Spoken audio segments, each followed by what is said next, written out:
We all love listening to stories about invisible monsters and then imagining scenarios based on what ifs, don't we? In that case, what if you had to live your whole life fighting an ugly invisible monster that lives inside you? If you think that's scary, I want you to think about all the women you know in your life because chances are one in every 10 is fighting a chronic illness that forces them to live a life just like that. Endometriosis. Has anyone heard that term before?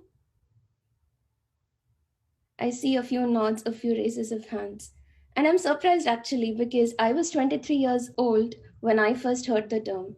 I was in a gynecologist's office sitting by myself with mixed emotions when I was diagnosed with a condition that most people know nothing about. For those of you who don't know what endometriosis is, it's a chronic inflammatory disease that happens when tissues similar to the uterine lining start growing outside the uterus and spread onto other organs like the ovaries, the fallopian tubes, and the intestines. These growths thicken, break down, and bleed just like the uterine lining would during every menstrual cycle. But the difference here is when these growths break down, they have no way to exit our body, but instead they get trapped, leading to a chain of other issues. These issues often act as symptoms for diagnosis of endometriosis. They range from something as simple as vomiting, fatigue, and diarrhea to something much more serious and complicated like heavy, irregular, and abnormal bleeding, lower abdominal pain, and even infertility.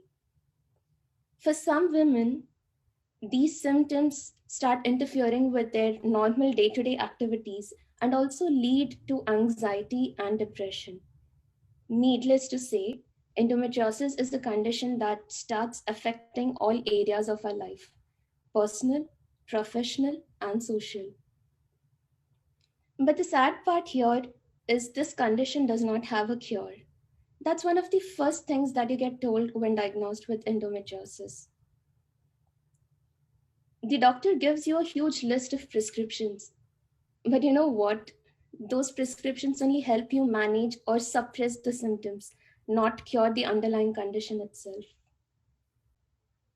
When people first hear about endometriosis and the severity of this illness, they are often shocked about the lack of awareness about the condition, not just among the general public, but also the medical community. From my personal experience, I think there are two main reasons. One is stigma, and the other is medical gaslighting. Speaking about the former one, I think we all still live in a world where we shy away from talking about the human reproductive system. I often wonder if we cannot have a conversation about the organs in our body, when will we ever get to a point where we can openly discuss the illnesses related to those organs? It's like expecting someone to talk about migraines without referring to the head or about appendicitis without referring to the appendix. It's next to impossible, right? The second reason I mentioned is medical gaslighting. This is what happens when doctors downplay a patient's symptoms and often lead them to believe that their issues are a product of their own imagination. It's sad and ridiculous at the same time.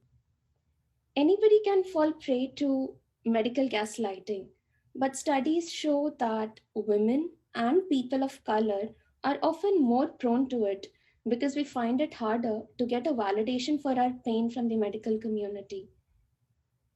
And I must tell you that this is a very traumatic experience because it discourages you from seeking medical help in the future.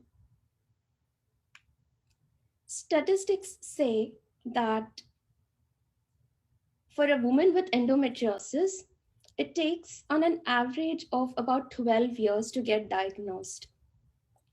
For me, my personal hunt to find the monster inside me began way back in 2008. 11 years and 10 doctors later, I met my current gynecologist who was able to give me the diagnosis based on numerous blood tests ultrasounds, and MRIs. When I share my story with people today, I often get told that I should consider myself lucky because it took just 11 years. I often wonder what I can tell them. I wish I could tell them it might be just 11 years to you, but to me, it was more than 120 crippling periods and over 1800 days of pain that was dismissed by society and the medical community. I want that to sink in. March is Endometriosis Awareness Month, and I couldn't have thought of a better opportunity to spread awareness about this topic and to share my story with a group of people in this club because I find this club to be a safe space. Earlier this month, I also started writing a blog series because I wanted to share my story with a wider audience with a tiny hope in my heart that someday soon there will be a medical breakthrough to treat this condition and let people like me live life fully. Until then, I'll keep the conversation going and do my bit towards ending the stigma. Thank you.